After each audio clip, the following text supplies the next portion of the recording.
ได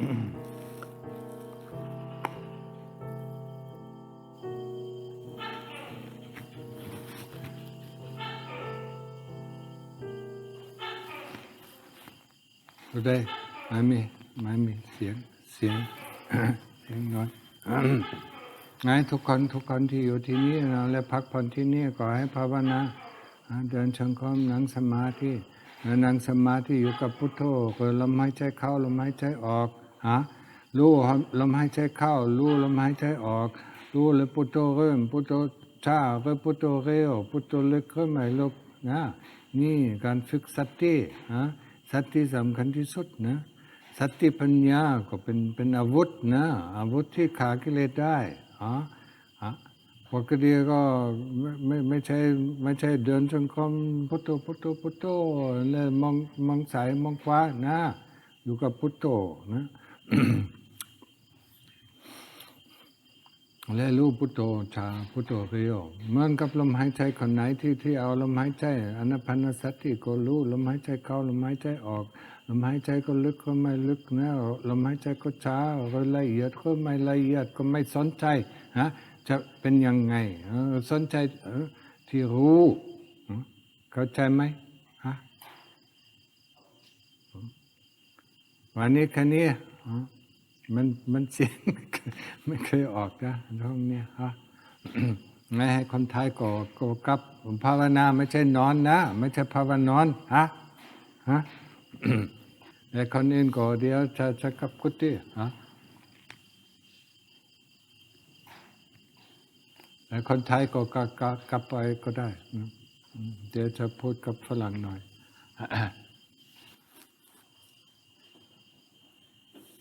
Same holds true for us. We should develop the sati. The sati is important. It's important in our practice. Sati and Panna. Sati, this awareness, and Panna, the wisdom, are the only weapons that we have to fight the Kilesas. Most of us, they sit in samadhi and do putto, and in the background the thinking goes on, the dreaming goes on. We don't know how the Buddha is. Is the Buddha fast? Is the Buddha slow? Is the Buddha detailed or is it not detailed? Is it at the beginning? Is it at the end? We are too lazy to look at this, and that's why sati is not developed. We really, when we do the same thing with anapanasati, we observe the breath. We know that the breath is going in. We know that the breath is going out. We know that it is the in-breath. We know that it is the out-breath. We know it is la'iyat. It is detailed or not detailed. It is rough or, it is subtle. But we are too lazy to look at it. That's the same with the Buddha. This laziness we have to overcome. The important thing, it's not only, to be able to rest in samadhi. The more sati we have, the deeper we go, of course.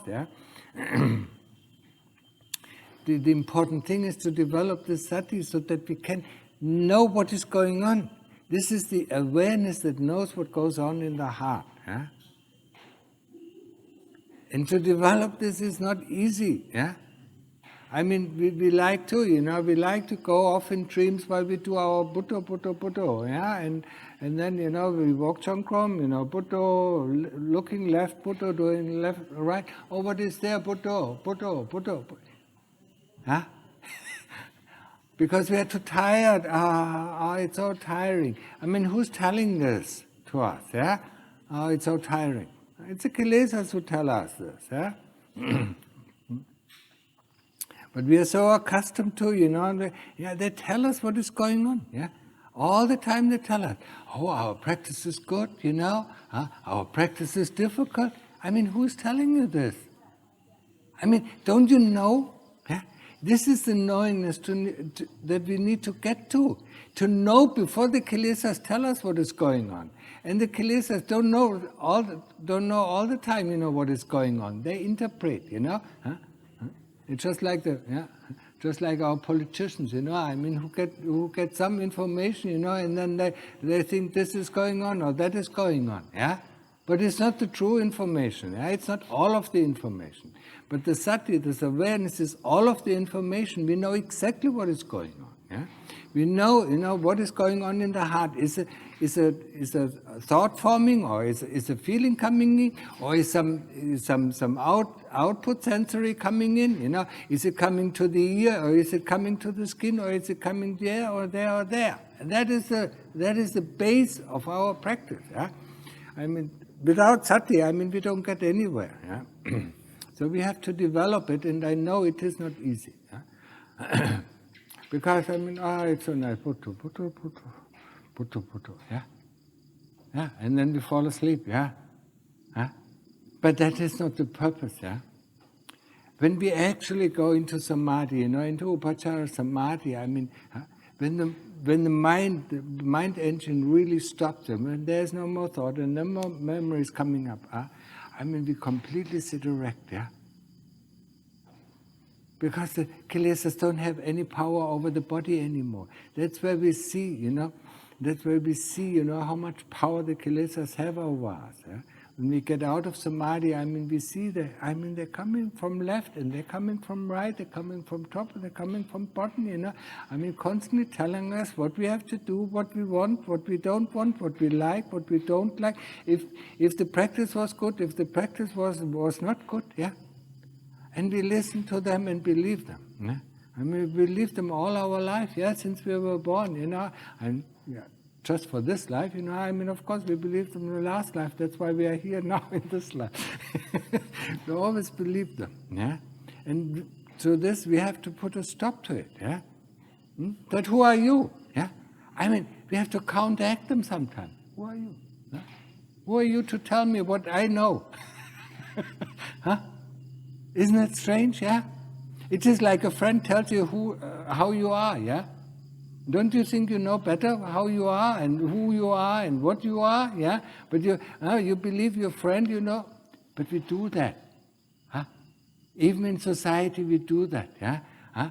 We believe our friends when they tell us you're bad or you're good or you shouldn't do this or you shouldn't do that, yeah? We believe them more than we believe ourselves, yeah?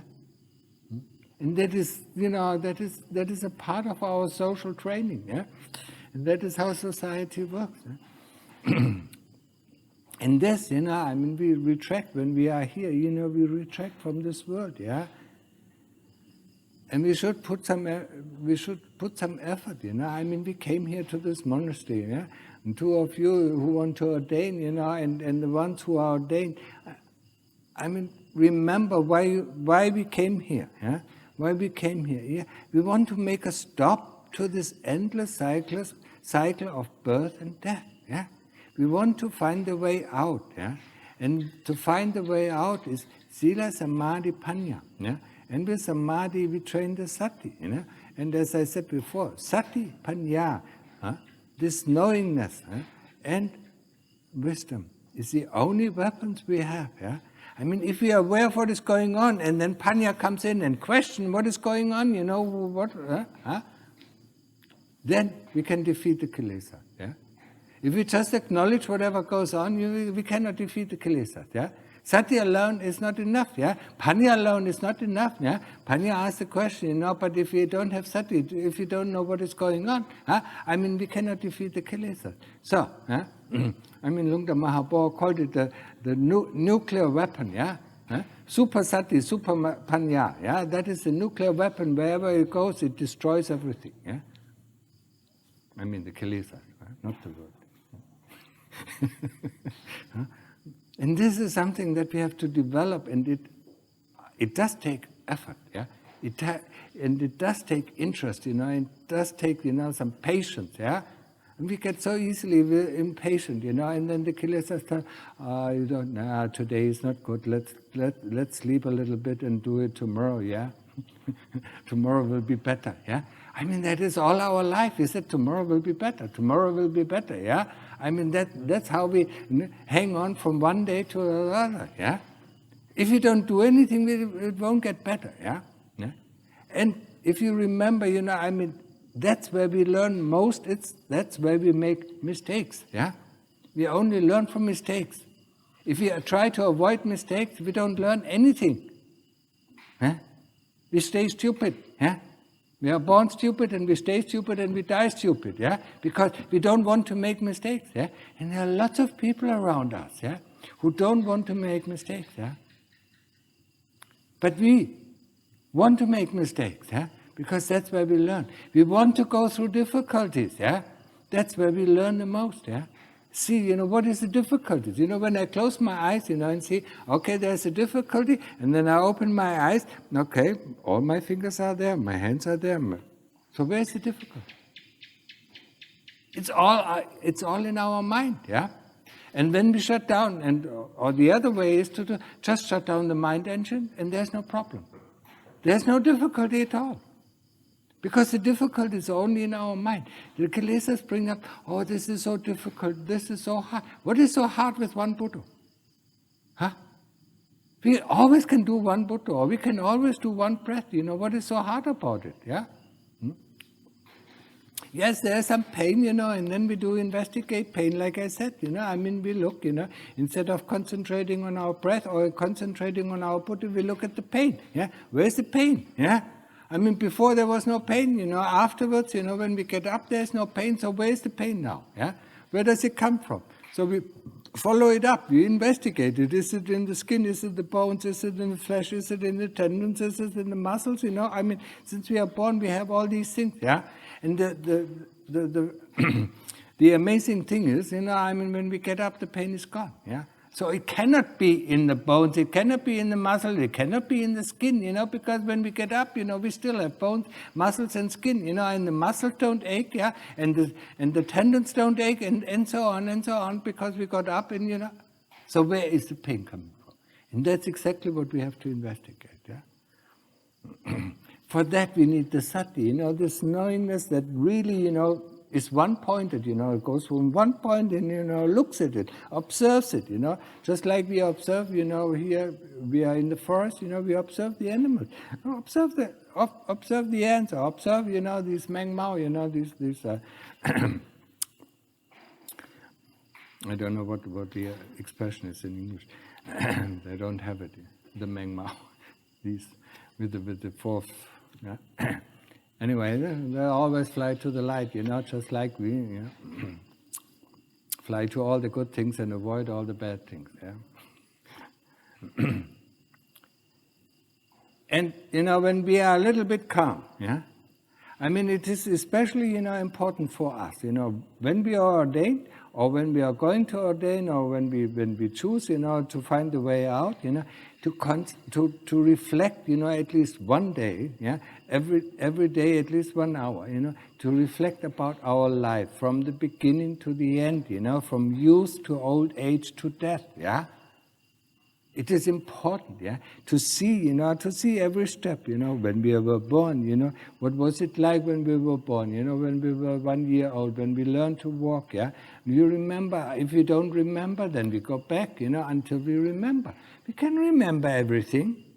That's not a problem, but we have to go back, Sometimes we have to go back from this year or from this moment. Okay, what happened, what happened a year ago, How did I feel, how was I, and so on. And then back 1 year until we come to the age of 1, until we come to birth, and then we see, And then ask ourselves, where is the happiness that we were always looking for? Where is it? Was it, when I was in school, was I really happy? When I went to university, was I happy? When I learned to walk, was I happy? Or where's the dukkha, To find the dukkha, because dukkha is the first noble truth. And we really have to remind ourselves, there's always dukkha, All beings, even the beings in heaven, have dukkha. They have very little dukkha, so they don't see it, we have, we have 50-50, most of us have 70-30, or 80-20, But still, these 20 moments, do you remember? If you had a very good, pleasant experience, you were just, flying through the day, you were on clouds, And everything, outside of this one moment of happiness, was actually dukkha, But because, of this experience that we had, that was so much happiness, yeah? I mean, when we fell in love, or when we were praised, by our teachers or by our by our boss, or when we got a raise, we were so happy, we could live the whole day of this one moment of happiness. That's so little happiness do we need, to be happy, yeah? And where is all the dukkha, Huh? So let's have a look at our life, look at the dukkha, yeah? But also look at the sukha, because when you look at a situation where you think, there was a lot of sukha, there was a lot of happiness there, then look a little bit, extend your view a little bit, and then you see it was surrounded by dukkha. Yeah? But the same thing for dukkha, yeah? You look at a situation, it was very difficult. But when you extend the view a little bit, go a little bit further, you see that there's also some happiness, or at least some contentment. Yeah? Because we have the wrong view. We're always striving for the sukha. We're always striving, to get happiness. Yeah? But the happiness is already in our heart, Why do we need to look out? Yeah? Okay? Huh? I guess it's enough for today, and all these flying Meng Mao. Yeah.